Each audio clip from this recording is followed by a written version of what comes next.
You're listening to Civic Media. You can tune into any of our live shows on any radio station across the state with the Civic Media app. Find us in your phone's app store and listen anytime, anywhere.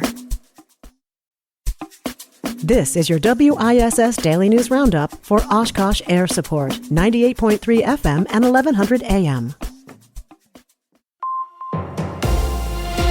For 98.3 and 96.5 WISS News, I'm Lisa Hale.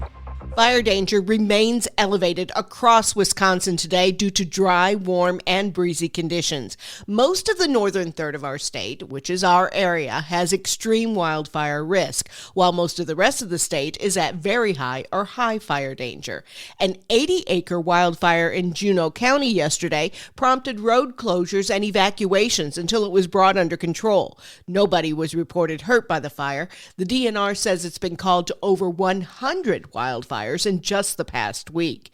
Rain is expected later this week, which should help reduce fire conditions. Some lawmakers think the governor's plan to overhaul Wisconsin's prison system is lacking. Joanne Krulatz has that story. Republican leaders on the legislature's budget panel say Democratic Governor Tony Evers' plan to overhaul the state's prison system needs work. Joint Finance Committee co-chair Representative Mark Bourne is pleased Evers wants to close the Green Bay prison, but said the plan is half-baked and needs a lot of work. Bourne and committee co-chair Senator Howard Markline expect there will be more conversations with the governor's office. Under Evers' plan, the maximum security Green Bay Correctional Institution would eventually be shut down, and the hundreds of men housed there would be moved to other institutions. Evers also wants to convert changing the maximum security Waupun Correctional Institution into a medium security prison that focuses on job training. In all, the $535 million reorganization would reduce the capacity of Wisconsin's prison system by about 700 people. A Fond du Lac woman was convicted of sex trafficking her 12-year-old daughter yesterday. 34-year-old Elia Antonio pleaded guilty to trafficking a child, failing to protect a child, and 2 misdemeanors. The criminal complaint says Antonio gave Juan Roca Meja access to her daughter for $250. Authorities say the girl fought off her attacker and ran to a home of a Good Samaritan who called 911. Antonio faces up to 52 years in prison when she's sentenced on August 12th. Roca Mieja goes to trial on charges of first-degree sexual assault of a child on June 23rd, but has a plea sentencing hearing scheduled for June 10th. A Milwaukee man is charged with first-degree reckless homicide 9 years after the fact. In 2016, James Radford told law enforcement in Shawano County that his wife died by suicide during an argument over suspected infidelity. On the 9th anniversary of her death, officials filed charges against 39-year-old Radford. The criminal complaint says Radford told police his wife shot herself in the chest at their home in Fairbanks. Investigators say the physical evidence did not corroborate Radford's version of the events. The criminal complaint does not say why charges are just now being filed. Radford is being held on an $800,000 bond. His next court appearance is in June. An organization that provides people with disabilities employment help, recreation, and education in the Green Bay area may lease the former Tank Elementary School from the Green Bay Area Public School District. The school board voted last night to allow the superintendent to draw up a lease for Aspiro to use the building for 12 months. Meanwhile, in Kaukauna, Inclusion Community Center, which also serves adults with disabilities, has moved into the historic Peckman Building at 108 East 2nd Street.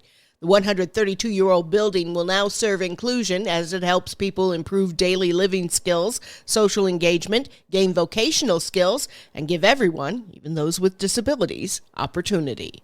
More than 1,000 middle and high school students from across the state participated in the 7th annual UW-Oshkosh Mathematical Problem-Solving Contest in April. The event is part competition, part college tour, and is held every spring. Students launched weather balloons, mixed bath bombs in the chemistry labs, and maneuvered through a giant logic maze, in addition to solving math puzzles and using problem-solving skills. 30 school districts statewide participated in the event. The AG says he's going to stop the Trump administration from trying to use emergency powers to speed up energy projects without proper environmental oversight. Stuart J. Wattles has more. Wisconsin Attorney General Josh Kaul has joined a coalition of attorneys general suing to stop the federal effort. The group suing argues the administration's actions threatens public health and the environment. They're asking a federal court to throw out the executive order and make it illegal to prevent agencies from issuing emergency permits under the authority. A report from the Wisconsin Realtors Association found Wisconsin home sales were down by over 10% in March compared to March of 2024. According to the report, some of the driving causes of the decreasing home sales include a low supply of homes and increasing prices. The average price of a home in the state rose to over $300,000 this quarter, an over 7% increase over the first quarter of 2024. Organization officials also say high mortgage rates are making people less likely to put their homes on the market. I'm Lisa Hale for 98.3 and 96.5 WISS News. For news anytime, visit WISS.FM. The Brewers losing Cleveland. Hi, I'm Mike Clemens with sports. The Brewers lose to the Guardians last night 5-0. Milwaukee with runners in scoring position 6 times, yet still shut out. Manager Pat Murphy says never mind that they're still only 2 games below 500. We're all kind of struggling bad. Some teams would be with our situation. Some teams might be satisfied being in the hunt, but we're not playing well. The Brewers say that pitcher Brandon Woodruff now headed back to IL after injuring his right ankle in his last rehab start. In basketball, NBA insider Shams Charania reporting on ESPN that this time the Bucks trading Giannis is on the table. They have 1 first-round pick that they can trade 6 years from now. They have top-heavy salaries, and again, Giannis Antetokounmpo, the 2-time NBA MVP, he has not made any firm decisions about his future, but sources tell me for the first time in his 12-year NBA career as a Milwaukee Buck is open to exploring what it looks like potentially outside of Milwaukee. With sports, I'm Mike Clemens. On your entertainment beat, I'm Pete Schwaba. Tom Cruise owes one of his biggest star-making roles to his sister. Cruise was visiting her in the mid-'80s in New York City after finishing a film in Europe. The two of them saw Dustin Hoffman at a New York deli ordering takeout. Cruise said he and his sister went back and forth arguing like siblings before he finally agreed to go say hi to Hoffman. Hoffman was excited to meet Cruise and invited him backstage while he was doing Death of a Salesman the next night. As Cruise was leaving, Dustin Hoffman said, "I want to make a movie with you," and that movie ended up being Rain Man. Tom Hardy is known for his roles as a tough guy, but he recently told Esquire magazine how beaten his body is and added that he's not sure how long he can continue at this pace. Hardy mentioned he is suffering with a sciatica problem, multiple herniated discs in his back, plantar fasciitis, a pulled tendon in his hip, and has just finished 2 serious knee surgeries. Maybe switch to something a little easier on the body, Tom, like mixed martial arts. Thoughts and prayers is a saying we hear way too much lately, it seems. It was only a matter of time before it was the title of a movie. The film is about a musical reenactment of a 10-year-old high school tragedy. This is director Neetzen Major's a feature film directorial debut, and the material is based on her short film, which received Oscar buzz and is based on a true story. Major also wrote the film, which has a great ensemble cast, including Patrick Wilson, Molly Ringwald, Elizabeth Marvel, and Margaret Cho. And speaking of short stories, if you have one, you could possibly get $2 million for it. That is what Skydance paid for a sci-fi story called Drift, in which a disgraced space commander is pulled back into action to try and save his estranged son after he is kidnapped by a group from another world. According to Deadline, a good movie comparison is Gravity meets Arrival. $2 million for something that's been done before. Money well spent? No huge noise was made at the box office this past weekend. It was the same 1-2 punch, finishing in the top spots as last week.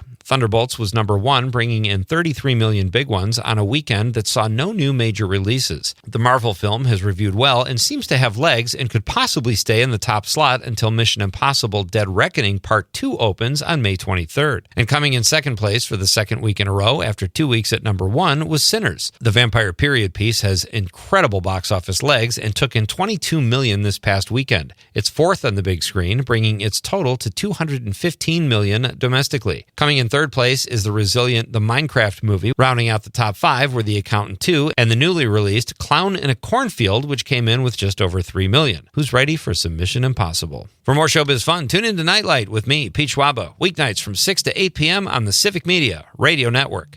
A few clouds this morning, becoming partly cloudy this afternoon. We'll get to around 73 for a high today. The wind out of the southeast at 5 to 15. Tonight we'll drop to 56. Tomorrow, partly cloudy, slight chance of an isolated afternoon thundershower with a high in the mid to upper 70s. I'm meteorologist Sean Cable. Right now it's 64.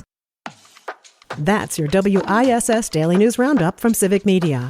Subscribe to this podcast on Spotify, Apple, or wherever you find your podcasts. Find more news at WISS.FM.